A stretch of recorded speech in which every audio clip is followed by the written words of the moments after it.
Yusuf emmim gelmiş düz içinde. Emmimin arabasına baktık. Emmi arabanda ne vardı? Ne yapıyordu arabada? Araba sürekli hararet yükseldi. Sürekli hararet yükseltiyordu arabası. 120'ye geldi miydi? Hararet 110'a dayanır. Bak 120'ye gel arabayla 120, 130 çık. Hararet 110'a dayanıyor şöyle. Kırmızıya oturuyor. Kırmızıya oturuyor. Hararet hiçbir şekilde düşmüyor araba. 110'a oturuyordu. Emmime dedim ki araban tamam. Ben dedim denemiyorum arabanı. Gel bin arabaya. Senden dedim Osmaniye'ye gidelim.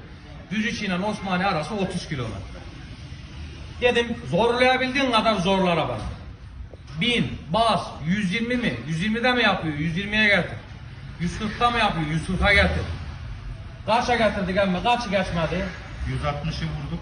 170, 160.